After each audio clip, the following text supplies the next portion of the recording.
धर्म के विषय में सब विचार करते हैं। कोई अपने ही धर्म के विषय में, कोई अन्य के धर्म के बारे में। किसी के अधर्म को लेकर चर्चाएं होती ही रहती। कोई भी ऐसा नहीं है जो धर्म के विषय पर विचार ना करता हो। किंतु वास्तव में धर्म है क्या? क्या कोई ये समझ पाया है? धर्म मनुष्य को दूसरे मनुष्य के साथ, समस्त सृष्टि के साथ सुख से जीने का ज्ञान देता है। यही कारण है कि किसी धर्म के स्थान पर मनुष्य को सदा ही शांति प्राप्त होती है। क्या यह आपका अनुभव नहीं? अर्थात धर्म मनुष्य के सारे संघर्षों का नाश करता है। पर यह किस प्रकार संभव है कि किसी मनुष्य को किसी अन्य के साथ कोई संघर्ष ना हो? विचार करें, जहां प्रेम होता है क्या वहां संघर्ष भी होता है? आप कहेंगे हां, अवश्य होता है।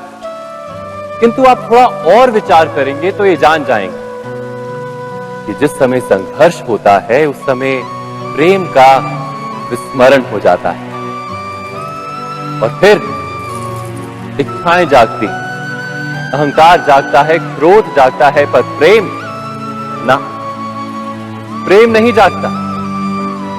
क्योंकि जहां प्रेम जागता है वहां सारे विवाद, सारे संघर्ष, सारे झगड़े नष्ट हो जाते हैं।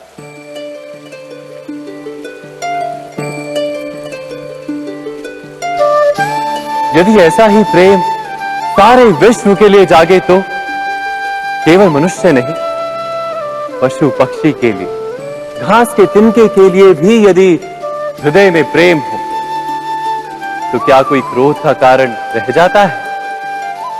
नहीं ना।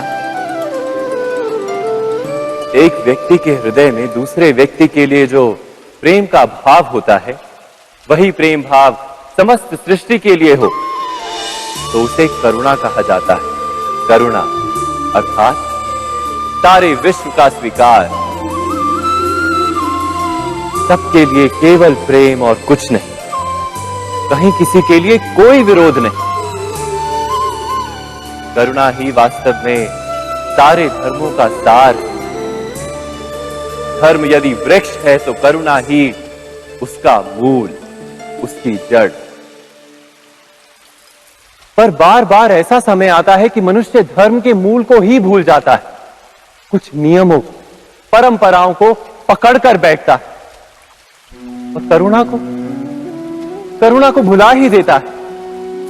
और ये जगत भर जाता है संघर्षों से, ईर्ष्याओं से, शोषण से, क्रोध से, बैर से, अर्थात अधर्म से।